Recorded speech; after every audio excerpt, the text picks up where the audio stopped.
प्रथमे आमको बुझिबाकु हेबो ईश्वर किए एवं तांकर तत्व गुण कौन।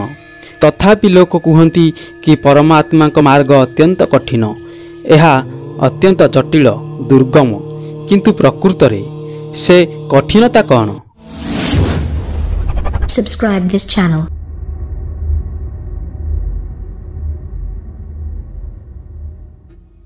परम ब्रह्म परमात्मा अखिल ब्रह्मांडपति सर्वलोकैकनाथ परमेश्वर समग्र सृष्टिर आधार आदि अंत ओ केन्द्र बिंदु जगत जहाँ को ईश्वर नाम रे संबोधन करे।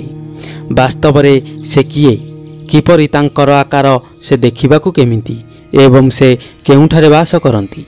हाँ दर्शक बंधु, एही समग्र ब्रह्मांड रे एपरि केही जणे नाही जे परमात्मा को प्रत्यक्ष भाव में देखिबा पई आतुर हुए नाही। से पापी हेउ किंबा तपी सर्वे निज निज क्षेत्र रे परमात्मा को अवश्य खोजी थांती। अनेक प्रकार पूजा पाठ तप आदि प्रक्रिया माध्यम रे ईश्वर को पाइबा पई प्रयास करि थांती।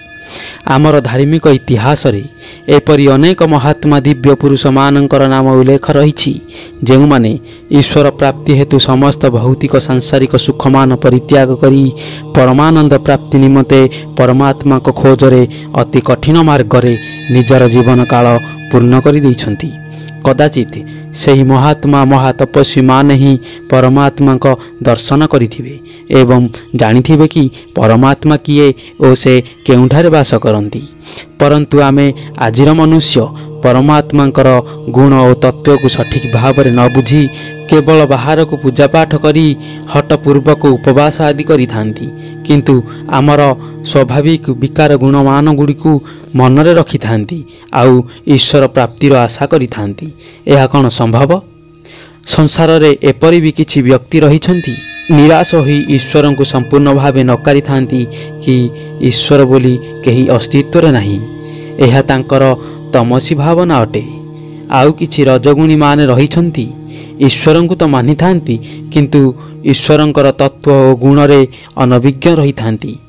कही थांती कि ईश्वर प्राप्तिर मार्ग अत्यंत कठिन, किंतु दर्शक बंधु सत्यगुणी महान तपस्वी तत्वदर्शी दिव्य ज्ञानी मानक द्वारा दर्शा जाइथिबा ईश्वर प्राप्तिर मार्ग सरल ठारू भी सरल अटे।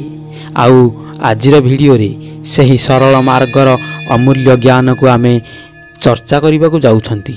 तेणु वीडियोटी रे अंत पर्यंत अवश्य जारी रुहंतु।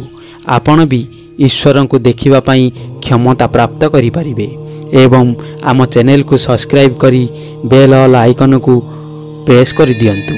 एही परि प्रत्येकटी वीडियो देखिबा को पाइबे। तेबे चलंतु जानिबा ईश्वर किए ओ केउठारे तांकर वास, ईश्वर प्राप्तिर सरल मार्ग कौन। दर्शक बंधु, प्रायतः आमे ईश्वर प्राप्ति पाई पूजा पाठ और उपवास आदि करि थांती। एहा उचित प्रक्रिया अटे। एहा द्वारा आमको संतुष्टि मिले और ईश्वर प्रति आस्थार दृढ़ता स्थापन होई थाए, किंतु एहा यथेष्ट नुहे। कारण पूजारे जो नैवेद्य द्रव्यमान आमे ईश्वर को अर्पण करती ए सबु ईश्वर को आवश्यक नुहे, कारण ए सबु द्रव्यमान तांकर ही दान अटे। तेबे आमे कौन अर्पण करी केउ माध्यम रे ईश्वर को दर्शन करि परिबा? प्रथमे आमको बुझिबाकु हेबो ईश्वर किए एवं तांकर तत्व गुण कौन। ईश्वर अर्थात परमात्मा से कौनसी व्यक्ति नुहंती। परमात्मा शक्ति अटंती, जो शक्ति आमर चतुर्पार्श्व विद्यमान रही। तेणु जदि आमे परमात्मा को कौनसी व्यक्ति भावी खोजिबारे लागिबा तेबे जीवन सारा एमिति खोजी बुलुथिबा। लोक खोजी बुलंती, भावंती परमात्मांकर एपरि रूप होइथिबो जहा दर्शन होइजिबो। परमात्मा कौनसी पहाड़ उपरे केउ मंदिर रे किंबा केउ मूर्ति रे मिल जिबे, परंतु परमात्मा शक्ति अटंती जिए सर्वत्र व्याप्त होई रहिछंती। जेउठारे चाहिबा सेइठारे परमात्मा को दर्शन करि परिबा।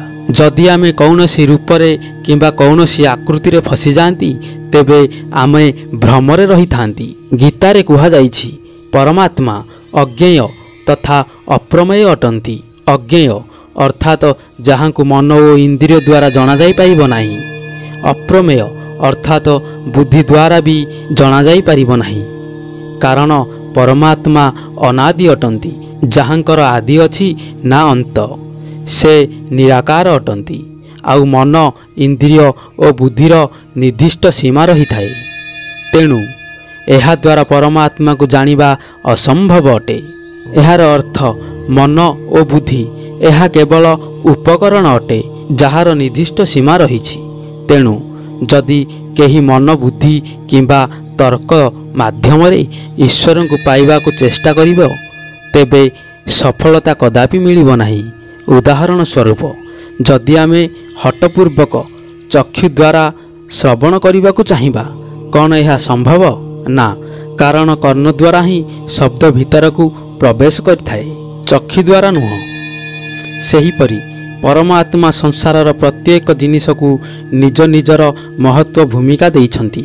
ଆଉ ସବୁ ଜିନିଷ ନିଜ ନିଜ କ୍ଷେତ୍ରରେ ନିଜେ ପରିପୂରକ ଅଟନ୍ତି।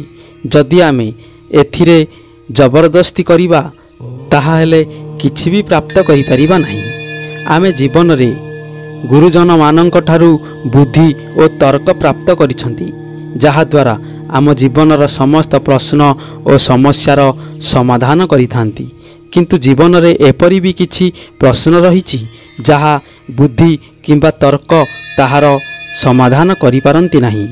ମନ ବିଚଳିତ ହୋଇଯାଏ, କିଛି ବି ବୁଝିପାରେ ନାହିଁ କି ଏ କ'ଣ ଘଟୁଛି। ତେଣୁ ପରମାତ୍ମାକୁ ଜାଣିବାର ମାର୍ଗ ମନ, ବୁଦ୍ଧି କିମ୍ବା ତର୍କର ହୋଇନଥାଏ, ସେ ହୃଦୟ ବା ପ୍ରେମର ମାର୍ଗ ହୋଇଥାଏ। ତେଣୁ ପରମାତ୍ମାଙ୍କ ମାର୍ଗକୁ ଖୋଜିବା ପାଇଁ ଏହିସବୁ ଉପକରଣମାନ ପରିତ୍ୟାଗ କରି ନିଜର ହୃଦୟର ଦ୍ୱାରକୁ ଖୋଲିବାକୁ ହେବ। ହୃଦୟର ଦ୍ୱାର ଖୋଲିବା ମାତ୍ରେ ହିଁ ପରମାତ୍ମାଙ୍କ ମାର୍ଗର ଯାତ୍ରା ଆରମ୍ଭ ହୋଇଯାଏ।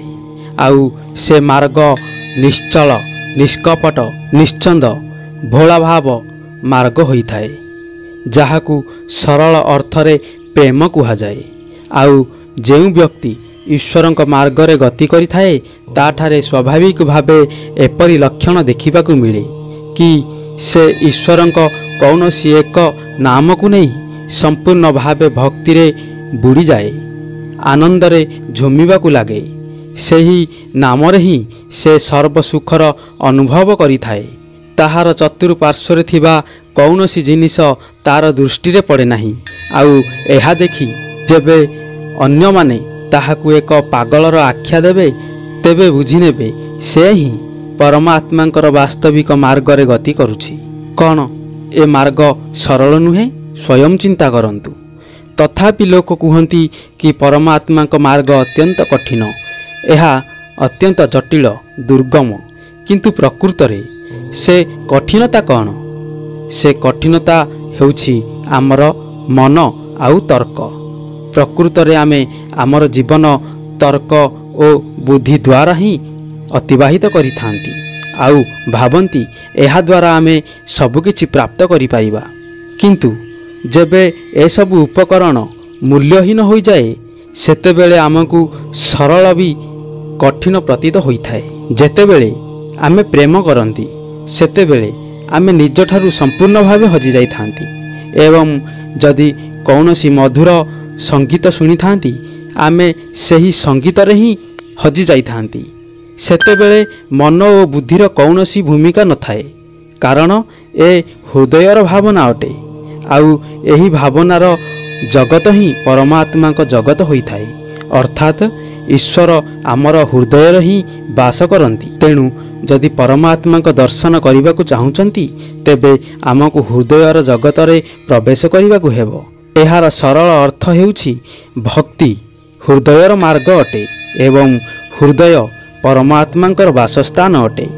ଆମେ କେଉଁ ଆକାର କିମ୍ବା କେଉଁ ମୂର୍ତ୍ତିରେ ଯେଉଁ ପରମାତ୍ମାକୁ ଖୋଜିଥାନ୍ତି, ତାହାକୁ ଆମର ତତ୍ତ୍ୱଦର୍ଶୀ ଦିବ୍ୟ ମୁନି ଋଷିମାନଙ୍କ ଦ୍ୱାରା ପରମାତ୍ମାଙ୍କ ନିରାକାର ଦିବ୍ୟତାକୁ ପ୍ରତୀକ ରୂପରେ ଦର୍ଶାଇଛନ୍ତି, ଯାହାଦ୍ୱାରା ଆମେ ବାହ୍ୟ ନେତ୍ରରେ ଈଶ୍ୱରଙ୍କ ସ୍ୱରୂପକୁ ଦେଖି ହୃଦୟରେ ଭକ୍ତିଭାବ ଜାଗ୍ରତ କରିପାରିବା।